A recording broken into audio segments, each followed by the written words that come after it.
கடந்த வாரம் கிளிநொச்சியைச் சேர்ந்த கணேஷ்குமார் சங்கீத்சன் அவர்கள் கைது செய்யப்பட்டார்கள் பயங்கரவாத தடை சட்டத்தின் கீழ். தொடர்ந்தும் சங்கீத்சன் என்கின்ற ஒரு சாதாரண கைதுகளும் அடக்குமுறைகளும் இந்த நாட்டிலே மிக கோலோச்சி மேலோங்கி இருக்கிறது. யாழ்ப்பாண மேல் நீதிமன்றத்தினுடைய நீதிபதியாக இருந்த அலெக்ஸ் ராஜா 2 மாதங்களில் திடீரென பதுளை மாவட்டத்துக்கு மாற்றப்பட்டார். அலெக்ஸ் ராஜா நீதவான் நியமிக்கப்பட்டு அவர் சில வழக்குகளை முன்னிலைப்படுத்துகின்ற பொழுது நீதியான நீதவான்கள் உடனடியாக கலைக்கப்படுகிறார்கள். இதேதான் முல்லைத்தீவில் இருந்த நீதவான் சுவர்ணராஜா அவர்களுக்கு நடைபெற்றது. ஆகவே நீங்கள் கொண்டு வருகிற சட்டம் மக்களுக்கான சட்டம், நீதிக்கான சட்டம் என்பது நீதித்துறையையே கேள்விக்குட்படுத்தி இருக்கிறது. இது ஒரு மிகப்பெரிய வன்முறை. இந்த நாட்டில் நீங்கள் என்ன நல்லிணக்கம் சொல்கிறீர்கள்? இந்த நாட்டினுடைய நீதியும் நியாயமும் எல்லா இனங்களுக்கும் உரியதாக இருக்க வேண்டும்.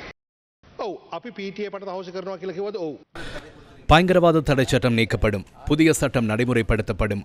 1 அல்லது 2 மாதங்களுக்கு முன்னதாக அமைச்சரவையின் அனுமதிக்கு அமைய அதனை பாராளுமன்றத்தில் முன்வைக்க முடியும் என நினைக்கிறேன். புதிய சட்டத்திலும் பயங்கரவாதம் என்ற சொல்லை பொருட்கோடல் செய்துள்ளோம்.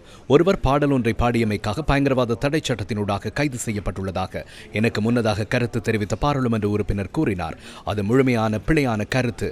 கௌரவ உறுப்பினருக்கு யாரும் சரியான தகவல்களை வழங்கவில்லை என நினைக்கிறேன். என்ன நடந்தது? மேடையில் பாடல் பாடியமைக்காக அவர் கைது செய்யப்படவில்லை. எனினும் அதன் பின்னர் அவர் சமூக வலைதளங்களில் பாடல் ஒன்றை தரவேற்றினார். அந்த பாடல் வரிகளுக்கு அமைய 2011ஆம் ஆண்டின் நிபந்தனைகளுக்கு அமைய அந்த பாடலின் வரிகள் தவறானவையாகும். தடை செய்யப்பட்ட பயங்கரவாத அமைப்பான LTTE புகழும் வகையில் அவை அமைந்துள்ளன. அதற்காகவே அவர் கைது செய்யப்பட்டார். அவ்வாறின்றி வடக்குக்கும் தெற்குக்கும் கருத்து தெரிவிக்கும் உரிமை வேறு வேறாக இல்லை. நீங்கள் தமிழ் அல்லது முஸ்லிம் என்பதற்காக மாற்று சட்டம் நாட்டில் இல்லை. சிங்களம் என்பதற்காக மாற்று சட்டமும் இல்லை. அவர் தனது சமூக வலைதளத்தில் பதிவேற்றிய பாடலின் வரிகள் விடுதலை புலிகளை ஊக்குவிப்பதாக அமைந்திருந்தது. அங்கே பிரச்சனை ஏற்படுகிறது. அவர் தடுப்பு காவல் உத்தரவு பிறப்பிக்கப்படவில்லை. அவர் சட்டத்தரணியால் நீதிமன்றத்துக்கு சென்று பிணை பெற்றுக் கொள்ள முடியும். தவறு செய்திருந்தால் அந்த தவறுக்கு அமைய கைது செய்யப்படலாம்.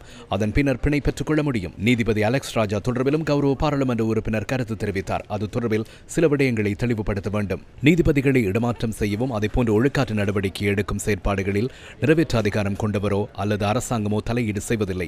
அரசியலமைப்பில் சுயாதீன நிறுவனமாக ஸ்தாபிக்கப்பட்டுள்ள நீதிச்சேவை ஆணைக்குழுவே அந்த செயற்பாடுகளை செய்கிறது. இதற்கு முன்னர் இருந்த அரசாங்கங்களும் அமைச்சர்களும் அவ்வாறு இடமாற்றம் செய்திருக்க முடியும். எமது அரசாங்கம் அவ்வாறு செய்யாது. நீதிச்சேவை ஆணைக்குழுவே அந்த செயற்பாடுகளை செய்யும். யாருக்கேனும் பிரச்சனைகள் இருக்குமாயின் அது தொடர்பில் நீதிச்சேவை ஆணைக்குழுவுக்கு அறிவியுங்கள். சுயாதீன நிறுவனமாக செயற்படுவதால் நீதிச்சேவை ஆணைக்குழுவே அந்த செயற்பாடுகளை செய்கிறது.